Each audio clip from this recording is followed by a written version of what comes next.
thank you for joining me for today's video. So today I'm going to be talking to you about the Conair Instant Heat Hot Brush. So, little backstory. The reason that I purchased this brush is because I saw a girl with the most beautiful, voluptuous, carefree waves, and I wanted it. So I asked her what she was using. Of course, she was using the, I think the GHD hot brush, which is like almost $200. So naturally, I wanted to find something that was less expensive. So I saw this on Amazon and it looked very comparable to the GHD and it was so much cheaper. So I decided to try it out.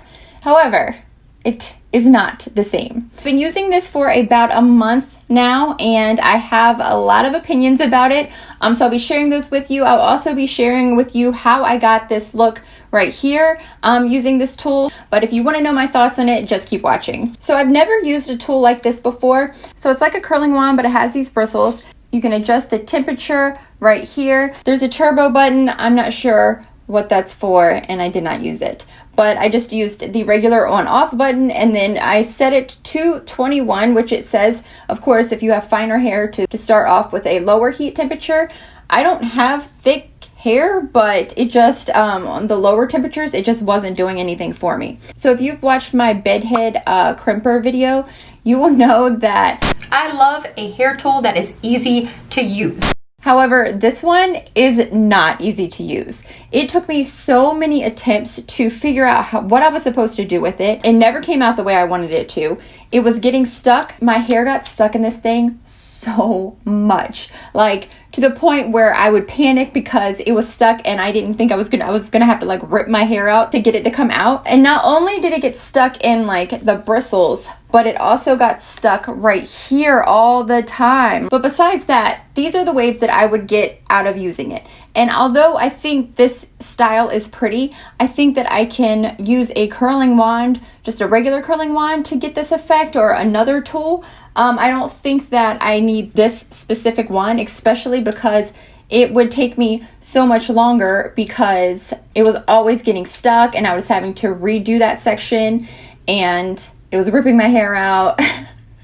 We were just not having a good time together. And on top of that, I really wanted it for the volume. So to get the volume, I would just hold it up like this for a couple of seconds and let it down, and I didn't feel like it gave me any volume at all. I definitely get more volume using my Revlon blow dryer. I definitely get more volume in the root using that. So I wouldn't recommend it for volume either. So to get these curls, I would just section my hair off into basically just two sections because I didn't want the curls to be very pronounced. You know, I wanted them to be more of a natural wavy look. And so I would take my hair in sections and just wrap it around once, let it sit there for a little bit, and then kind of pull it down, and it would give that very light curl. I would not recommend trying to wrap your hair around this more than once because your hair is going to get stuck. It's just going to happen. And it's very hard to even glide your hair down using this thing. So even though, like I said, I like the way that my hair came out, this is not the look that I was going for. This is not the look that the girl had that made me want to get this product to begin with. And like I said, I feel like I can achieve this look with other tools and get better results for volume with my Revlon blow dryer. So those are my thoughts on it. So yeah, all this really did was make me really want to try out the GHD one. If you're interested in a video of me using that, make sure you're giving this video a like, comment down below, and yeah, maybe I'll have to pick that one up. I don't know. We'll see. So that's going to do it for today's video. I hope you enjoyed it. If you did, please make sure to give it a thumbs up. Don't forget to subscribe before you leave, and I will see you guys in my next video. Bye.